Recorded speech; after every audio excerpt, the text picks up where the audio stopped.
ప్రతిపక్షంలో ఉన్నప్పుడు అక్రమ నిర్మాణాలను సక్రమం చేయాలే కానీ కూల్చవద్దని రేవంత్ రెడ్డి చేసిన వ్యాఖ్యలను బీఆర్ఎస్ వర్కింగ్ ప్రెసిడెంట్ కేటీఆర్ గుర్తు చేశారు.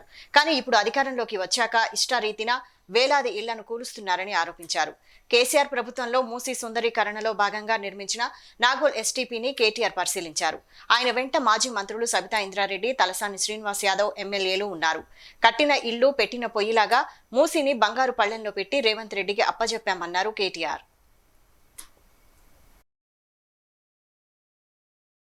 పశ్చిమ భాగం మూసి అంటే అక్కడ ఓఆర్ఆర్ వెస్ట్ నుంచి చూస్తే మూసి, ఓఆర్ఆర్ ఈస్ట్ దాకా ఇంకా కింది దాకా చూస్తే గట్కేసర్ దాకా చూస్తే మూసి దాదాపు 55 కిలోమీటర్ల ఈ ప్రాంతం మొత్తం అక్కడికి వెళ్ళి ఇక్కడ దాకా.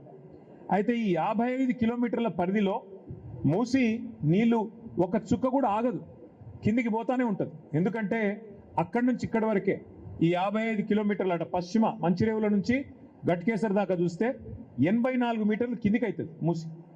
అంటే కిలోమీటర్కి 1.5 మీటర్ల డ్రాప్ ఉంటుంది. అంటే నీటి చుక్క ఒకటి కూడా ఆగదు.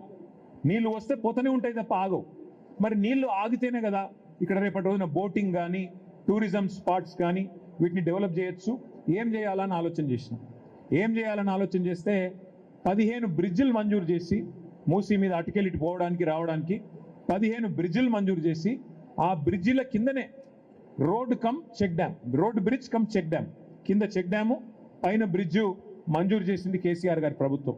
ఇది కూడా కేసీఆర్ గారి ప్రభుత్వంలో 15 బ్రిడ్జిలకి 545 కోట్ల రూపాయలతోని మంజూరు ఇచ్చినాము. శంకుస్థాపనలు కూడా మేమే చేశాం.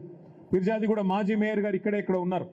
ఫతులగూడలో కూడా నేను సుధీర్ రెడ్డి గారు వచ్చి మేము ఇక్కడే శంకుస్థాపన చేసినాం. మా కాలేరు వెంకటేష్ గారు, మా సుధీర్ రెడ్డి గారు వచ్చి మూసారాంబాగ్ బ్రిడ్జ్ కూడా మేమే ఆనాడు ఇక్కడ శంకుస్థాపన కూడా చేసినాం.